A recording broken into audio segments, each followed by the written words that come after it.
अस्सलाम वालेकुम स्टूडेंट्स, आज हमने एक्सरसाइज 3.5 का क्वेश्चन नंबर 6 करना है।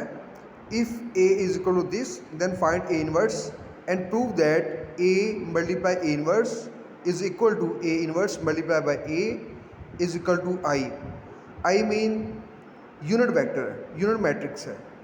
तो हमने ये एक प्रूफ देना है और यहाँ पर ए इनवर्स फाइंड आउट करना है। So let's start. स्टूडेंट्स, हमें यहाँ पर एक मैट्रिक्स गिवन है ए और इसका हमने ए इनवर्स फाइंड आउट करना है। तो ए इनवर्स जो है वो इक्वल होता है उसी का जॉइंट और उसी का डिटर्मिनेंट। हमने पहले डिटर्मिनेंट फाइंड आउट करना है सो दैट कि अगर हमारे पास ए जो एक सिंगुलर मैट्रिक्स हुआ तो आगे जो इसका सोल्यूशन है वो पॉसिबल नहीं होगा। सो हम ए का हम डिटर्मिनेंट फाइंड आउट करते हैं 5 -3 2 -1। तो यहाँ पर मैंने डिटर्मिनेंट के साइन लगा दिया स्ट्रेट लाइंस।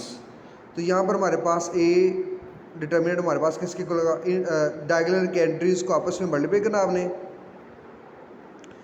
दरम्यान में साइन माइनस का, फिर आपने अदर डायगोनल के एंट्रीज को आपस में मल्टीप्लाई करना है। तो ये माइनस का फार्मूला जो है, फार्मूले का माइनस जो है वो ऑलरेडी आएगा और ये -3 के साथ था। तो आगे इसको सॉल्व करते हैं। 5 को -3 से मल्टीप्लाई किया तो -5 आ जाएगा, माइनस माइनस मल्टीप्लाई तो प्लस हो जाएगा, 3 को 2 से मल्टीप्लाई किया तो 6। अब इसको सॉल्व करें तो हमारे पास डिफरेंट साइन है इनके साथ। तो माइनस करेंगे 6 में से 5 माइनस किया, बाकी -1 और जो बड़ी टर्म के साथ साइन वो लगाएगा। तो हमारे पास ए का डिटर्मिनेंट जो है वो 1 की इक्वल है which is does not equal to 0, mean कि ये नॉन सिंगुलर मैट्रिक्स है। सो इसका सोल्यूशन पॉसिबल है। तो यहाँ पर हम इसका एडजॉइंट फाइंड आउट करते हैं। तो यहाँ पर ए मैट्रिक्स लिखते हैं और फिर उसका हम एडजॉइंट फाइंड आउट करते हैं। 5 -3 2 -1। तो यहाँ पर हम एडजॉइंट फाइंड आउट करेंगे।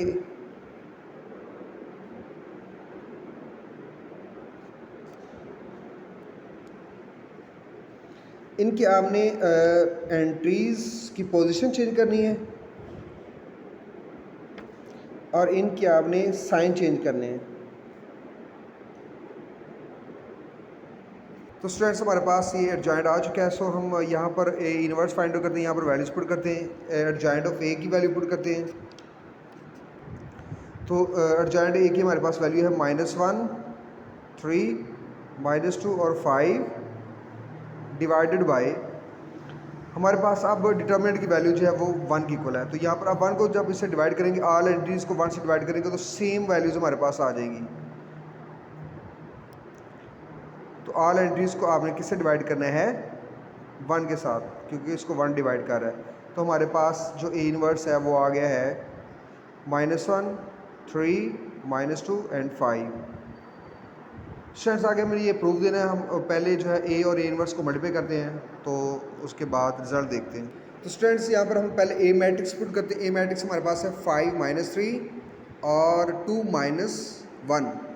तो 5 -3 2 -1, इसको आपने मल्टीप्लाई करना है इसी के जो हमने इन्वर्स फाइंड आउट किया था। यानी पहले मैंने ए लिखा है और फिर ए इन्वर्स। तो ए इन्वर्स हमने जो फाइंड आउट किया था वो हमारे पास ये है -1 3 और -2 5। तो यहाँ पर लिखते हैं -1 3 -2 5।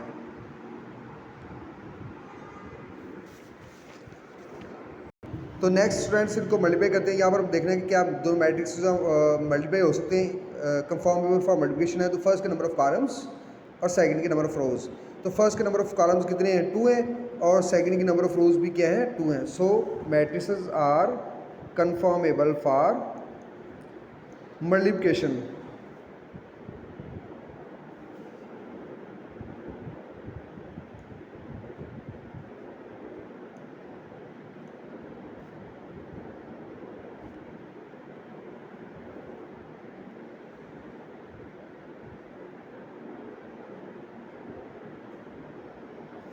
सो मैट्रिक्स मल्टीप्लाई हो सकते हैं। सो आपने क्या करना है, फर्स्ट रो को दोनों कॉलम से मल्टीप्लाई करना है। तो फर्स्ट रो को फर्स्ट कॉलम से मल्टीप्लाई करते हैं।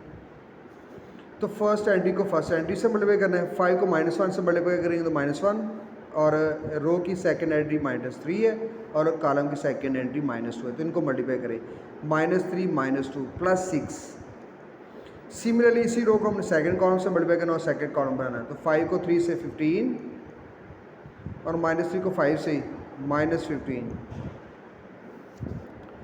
अब हमने सेकंड रो को दोनों कॉलम से मल्टीप्लाई करना है। 2 को -1 के साथ -2 और -1 को -1 के साथ +2 हो जाएगा।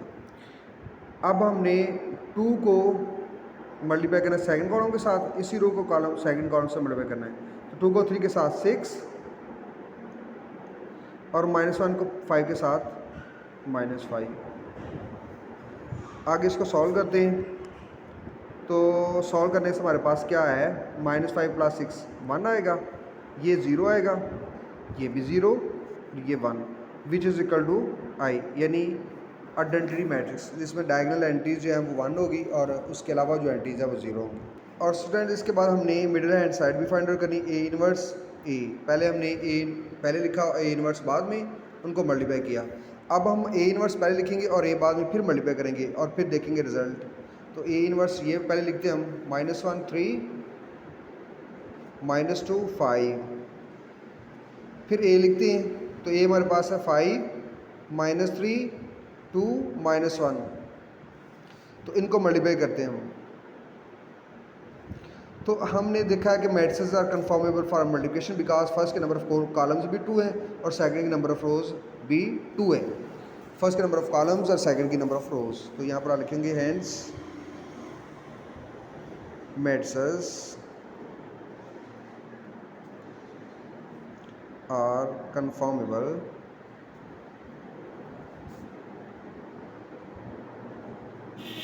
For multiplication. ओके, अब हमने फर्स्ट रो को बहुत कॉलम से मल्टीप्लाई किया। तो -5 को 5 से मल्टीप्लाई किया तो -5 आएगा, 3 को 2 के साथ 6। इसी तरह इसी रो को सेकंड कॉलम से मल्टीप्लाई करना। तो -1 को -3 से +3 हो गया और 3 को -1 से -3। अब हमने सेकंड रो को दोनों कॉलम से मल्टीप्लाई किया। तो -2 को 5 के साथ -10 और 5 को 2 के साथ +10। इसी तरह इसी रो को सेकंड कॉलम से मल्टीप्लाई करना है। तो -2 को -3 से +6 और 5 को -1 से -5। इसको हमने सॉल्व किया तो हमारे पास -5 + 6 +1 आएगा, ये 0, 3 में से 3 माइनस किया, -10 और +10 ये भी 0 और ये 1, which is equal to I. तो आपने कहना hence it is verified that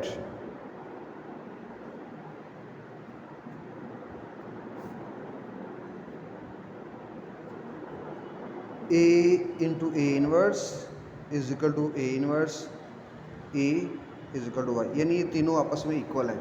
students अब हमने क्वेश्चन नंबर 7 करना है। Show that the following matrices are multiplicative inverse of each other. Students हमने प्रूव करना है कि दोनों मैट्रिसेस जो है वो एक दूसरे के मल्टीप्लिकेटिव इनवर्स है। तो हम क्या करेंगे, इन दोनों को मल्टीप्लाई करेंगे और मल्टीप्लाई करने के बाद अगर हमारे पास आंसर जो है वो आइडेंटिटी मैट्रिक्स है, यूनिट मैट्रिक्स है, तो हमने कहना है hence the given matrices are inverse of each other. तो स्टूडेंट्स इनको लेट कर लिया मैंने, पहले ए और सेकंड को बी कर लिया। तो हमने यहाँ पर क्या करना है, ए बी फाइंड आउट करना है। ए बी फाइंड आउट करते हैं। पहले ए लिखता हूँ, 2 -1 3 एंड 2, इसको हमने बी के साथ मल्टीप्लाई करना है। 2 1 3 एंड 2, तो इसको मल्टीप्लाई करते हैं। मल्टीप्लाई करने के बाद अगर हमारे पास आंसर जो है वो यूनिट मैट्रिक्स के इक्वल आता है, तो हमें कहना है hence these matrices are multiplicative inverse of each other. तो यहाँ पर देखिए matrices are conformable for multiplication है, मल्टीप्लाई हो सकते हैं। तो हम क्या करते हैं, मल्टीप्लाई करते हैं। 2 को 2 से मल्टीप्लाई किया 4, -1 को 3 के साथ। फिर इसी रो को सेकंड कॉलम से 2 को 1 से 2 और -1 को 2 के साथ -2। इसी रो सेकंड रो को दोनों कॉलम से, तो फर्स्ट रो से मल्टीप्लाई करें, 3 को 2 के साथ 6 और 2 को 3 के साथ भी 6 आएगा, 3 को 2 के साथ 6 और 2 को 3 के साथ 6 आएगा। इसी तरह अब -3 को 1 के साथ -3 और 2 को 3 के साथ +4। इसको सॉल्व करते हैं। तो सॉल्व करने के बाद हमारे पास आंसर आ रहा है, 4 को 3 से माइनस किया तो 1 आया, ये 0, ये भी ये हमारे पास हो जाएगा 0 और ये हमारे पास 1, which is equal to unit matrix. अब हमने क्या करना है, B A B find out करना है। बी ए हम मल्टीप्लाई करना है बी और ए को। अगर बी ए और ए को मल्टीप्लाई करने के बाद फिर जो है हमारे पास आंसर जो है वो यूनिट मैट्रिक्स आ रहा है, तो so these matrix are conform are multiplicative inverse of each other. तो यहाँ पर b मल्टीप्लाई लिखता हूँ, b 1 3 2, इसको हमने मल्टीप्लाई करना 2 -1 -3 और 2। तो मल्टीप्लाई करते हैं फर्स्ट रो को बहुत कॉलम से, पहले कॉलम से मल्टीप्लाई करते हैं। 2 को 2 से 4 और 1 को 3 के साथ -3 के साथ -3 आ गया। अब सेकंड कॉलम से 2 को -2 के साथ -2 और 1 को 2 के साथ +2। इसी रो को दोनों कॉलम से मल्टीप्लाई करना, 3 को 2 के साथ 6 और 2 को -3 के साथ ये भी 6। इसी रो को सेकंड कॉलम से 3 को -1 के साथ -3 और 2 को 2 के साथ 4। इसको सॉल्व करते हैं। 4 - 3 1 और ये हमारे पास 0, ये हमारे पास 0 और ये हमारे पास आएगा 1 which is equal to I. तो आपने कहना hence given matrices are multiplicative inverse